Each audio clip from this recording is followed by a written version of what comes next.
Hola, ¿qué tal? Bienvenidos a este podcast donde vamos a hablar sobre las medidas cautelares. Estoy con mis compañeras Litzy y Jimena. Antes de pensar, me gustaría preguntarles, chicas, ¿cómo ha estado su día? ¿Qué tal todo? ¿Están listas para hablar de este tema tan controversial pero tan importante a la vez? Pues sí, la verdad sí estoy bastante dispuesta a hablar de este tema. Muy interesante, la verdad, que las cosas que suceden aquí en México. Pues yo creo que sí es un gran tema para debatir porque pues realmente es el gran debate que abre, ¿no? O sea, en todo el país porque hay, quiero decir, hay muchísima división y opinión respecto al tema. Entonces yo creo que sí es importante que como estudiantes de derecho lo hablemos, ¿verdad? Claro. Muy bien. Hoy traemos un tema que literal es el elefante en la habitación de nuestros tribunales. Muy bien. Wow. Litzy, ¿tú qué opinas? Es un tema que parece técnico, la verdad, pero define si una persona pasa años en una celda siendo inocente o no y preguntándose si en algún momento de su vida podrá salir de este lugar, siendo que se le acusa a veces falsamente, pero pues... Exacto. Y es que, Ale, o sea, como pusimos en la presentación de Maite Allende, el punto central aquí es el conflicto de derecho. El sistema penal acusatorio ahora sí que busca un equilibrio entre que el Estado sea eficaz y que se respeten los derechos del individuo, pero pues al final de cuentas esto es relativamente difícil, ¿no? Pues porque al final del día, como lo decía, es el debate y es la opinión pública y pues es eso prácticamente. Así es. ¿Qué derechos creen que se le imputen al individuo, o sea, que no se le cumplan? El primero podría ser el derecho a la libertad, ¿no? Porque literal, por algo que no sabe si se cometió o no, ya está siendo encarcelado, está siendo procesado. Exacto. Hasta a veces se les puede levantar falsas acusaciones y pues ellos es como de que cómo se defienden si no tienen un abogado o una economía buena para contratar a alguien que de verdad los defienda. Exacto. Pero parece que ese equilibrio es más una fantasía que una realidad, ¿no? Totalmente. Según el modelo acusatorio, la premisa es que la libertad debe ser la regla general durante el proceso. La restricción de esa libertad debería ser absoluta, sin excepciones. Bueno, pues, pero aquí viene el problema, además de lo que ya comentaba, hay una contradicción muy muy grande entre la teoría del sistema y la operatividad diaria de los juzgados. En la práctica parece que la prisión es la primera opción y no la última. Muy bien. Vamos a empezar con el bloque 1. ¿Qué son y para qué sirven realmente las medidas cautelares? A ver, para los que nos escuchan y no son abogados, ¿qué son qué son las famosas medidas cautelares? ¿Por qué mucha gente cree que son castigos adelantados? Error muy muy común porque al principio, aunque no lo parezca, yo escuchaba esto y yo decía sí, ¿no? O sea, es un castigo por adelantado porque pues realmente este es anticipado, ¿no? Todos merecemos la libertad, como bien lo indican los principios de derecho. Pero no, la verdad es que no son penas ni castigos anticipados, son simplemente herramientas que nos sirven para asegurar que el juicio llegue al término con éxito, o sea, es decir, es necesario en el procedimiento penal. Exacto.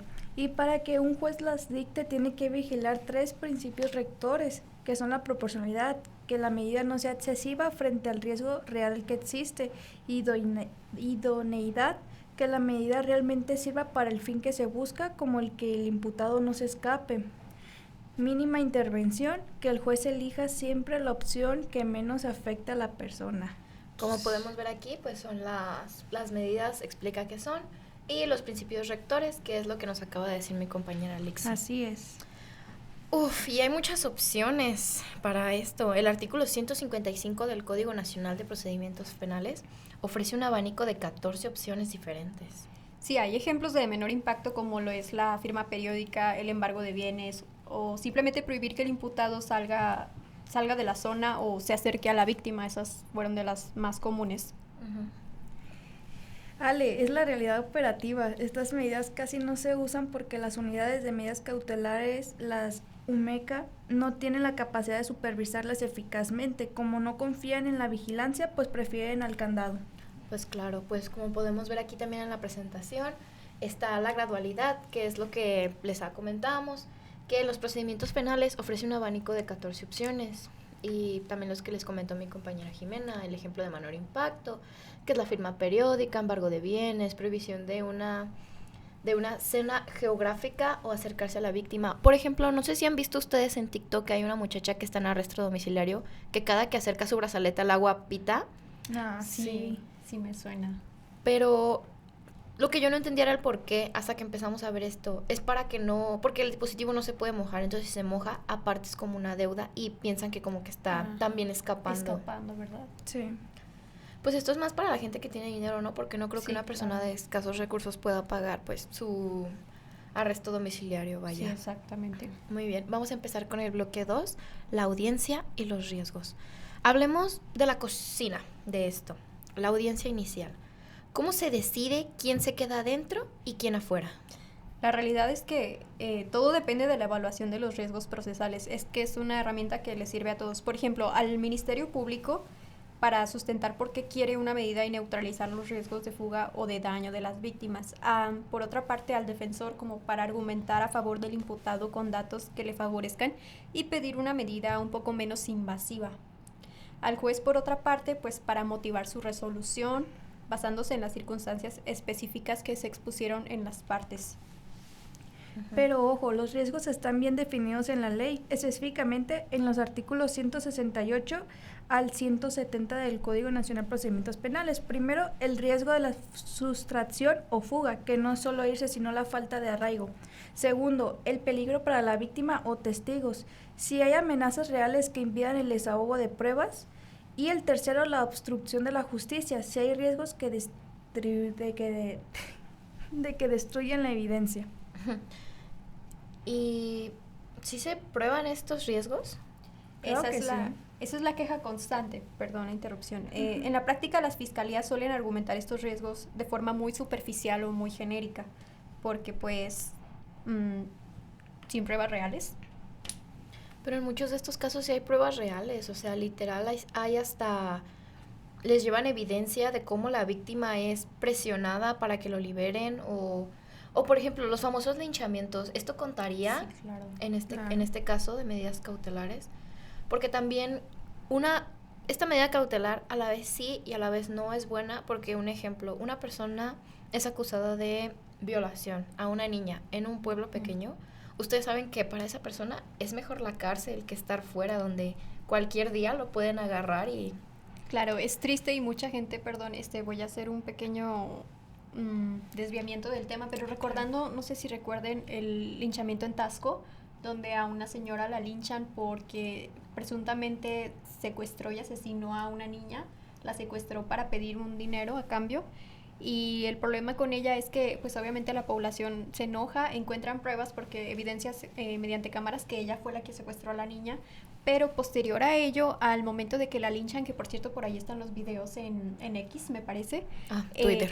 terminan linchando a su hijo también menor, de 17 años, y él la verdad es que no tenía culpa Pero el alguna. niño que tenía la culpa. Entonces, o sea, por eso, bueno, ese breve desviamiento lo hago para eso, o sea, aquí es donde uno se pregunta cómo funcionan las medidas cautelares en este caso, ¿no? Verdaderamente. Vamos a empezar con el bloque 3, el gran debate, oficiosa versus justificada. Llegamos al punto más polémico, la prisión preventiva. Hay dos sabores, y uno de ellos es amargo. Así es. Esta es la justificada, donde el Ministerio Público tiene que probar con hechos que hay un riesgo real, pero el punto crítico es la oficiosa. Esta se impone automáticamente solo porque el delito está en la lista del artículo 19 constitucional. Pero bueno, eso sí es un análisis crítico muy necesario porque pues la modalidad oficiosa elimina el debate jurídico y la valoración del juez, es decir, se convierte de facto en una pena anticipada sin que haya una sentencia. Y no solo lo decimos nosotras, la Corte Interamericana de Derechos Humanos ya ha sentenciado a México en los casos. Por ejemplo, el de Totsomaxple Tlepique y García Rodríguez. Ordenaron eliminar la prisión preventiva oficiosa porque viola la libertad y la presunción de inocencia. Exacto. Un juez de control siempre debería de hacerse 3 preguntas antes de dictar presión. ¿Es necesaria? ¿Hay una medida menos lesiva? ¿Y el riesgo de real y actual? Eso se llama un test de proporcionalidad. Viendo el test de proporcionalidad, ¿ustedes qué piensan? Si ustedes fueran jueces, para esas preguntas, ¿cuál sería su respuesta? ¿Es necesaria verdaderamente las medidas cautelares? Pues como en todo hay que analizar el contexto del caso, ¿no? Porque muchas veces yo considero que sí. O sea, es que es el problema de nuestro sistema penal. A veces es completamente real, como mucha gente que está en prisión pagando por delitos sin sentencia, y a su vez también tenemos otros casos donde el peligro es inminente, ¿no? Y hay que, pues ahora sí que hay que aplicar esta medida cautelar, que es un poco invasiva, pero pues que es la prisión preventiva, realmente sí. Pero la respuesta para mí sería depende el caso. No sé tú qué opinas, Ale. Muy bien. Pues yo, igual que Jimena, confirmo, depende. Porque lo hemos visto tanto como en la vida real como en películas. Detienen a una persona o ni siquiera por decir, pues la vamos a detener porque la vimos. A veces, como yo en un tema que hablé, que es la tortura como método de investigación en México, las autoridades cuando tienen presión por resolver un caso, agarran a cualquier persona, la detienen, la golpean, la maltratan psicológicamente para que confiese. Y no porque sea la verdad, sino porque quiere que termine el dolor. Claro. Entonces, a base de esto, ¿cuál es la medida? ¿Cuál es la cautela que buscan? Exacto. ¿Tú, Litsi, qué opinas? Pues como lo mencionaste ahorita de lo de las presiones, hay a veces que ni siquiera los atrapan como en flagrancia, o sea, ¿sabes? Simplemente porque hay veces que les dan como un bono, un pago por tantas personas encarceladas, es lo que hacen y levantan pruebas falsas ante esas personas para que nomás los vayan y las tengan ahí detenidas, encerrarlas, o sea, nada más. Nomás para tener un dinero extra. Triste en México. Muy bien, vamos a pasar con la conclusión. Las crisis de las cárceles. Este es un tema muy importante, ya que hay personas que prefieren estar en la cárcel que fuera, porque ya hablamos los peligros que hay. Sí. Muy bien. Para terminar, chicas, hablemos de la cruda realidad en México. Los datos de la Secretaría de Seguridad y Protección Ciudadana son de miedo. Terribles. Por ejemplo, en el último año se registró que hubo un aumento de hasta el 73% de prisioneros en cárceles, es decir, o sea que se duplicó para la capacidad que tienen las cárceles. Esto nos habla de sobrepoblación prácticamente. Si miramos la gráfica, la presentación de junio de 2024 teníamos una sobrepoblación del 3.92% con 8.748 presos, pero para el 2025 la cifra saltó de 18.600 personas a un 8.32%. A todo esto, ¿cómo bestia se mantienen las cárceles? O sea, sí, realmente. Por eso suben más los impuestos, ¿no? Sí, porque claro. Pregunta pendeja, ¿no? Pero bueno. Prácticamente nosotros los mantenemos. Nos estamos manteniendo a los presos. Sí, pero así como tú dices, Guave, también es un debate extraño de el hecho de que pues los linchamientos, ¿no? Se corre el riesgo y así. Como todo lo procesal también tiene que ver con la economía, porque quieras o no afecta. Pero deja eso, lo que sufren ellos en las cárceles, o sea, la capacidad de las cárceles que aún es así como... la calidad no es buena, ¿eh? Exacto. Por más que uno pague impuestos, no es lo mejor. Cada una celda que sea para 3 personas y meten a 7 personas ahí. Qué horror, más aparte porque ahí está el baño. Exactamente. O, por ejemplo, los enfermos de tuberculosis, ¿no? Guácala. O sea, qué mala onda, pero...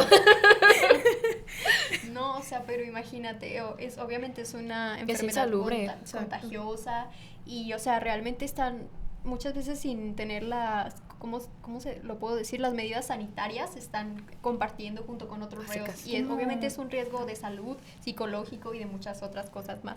Pero bueno, ahora sí, lo peor es que son personas que legalmente, ahora sí volviendo al tema, son inocentes. O sea, hay un sesgo socioeconómico, como decíamos, muy marcado porque el sistema tiende a encarcelar a quienes no tienen recursos para una defensa de élite. Muy bien. En conclusión, tenemos un sistema saturado, pero mal, porque preferimos encerrar antes que investigar o supervisar adecuadamente. Ojalá para octubre del 2030, que es la fecha de este reporte, haya menos aprendidos, que haya aprendido la lección, la neta. Ahora que 2030. La tabla dice eso.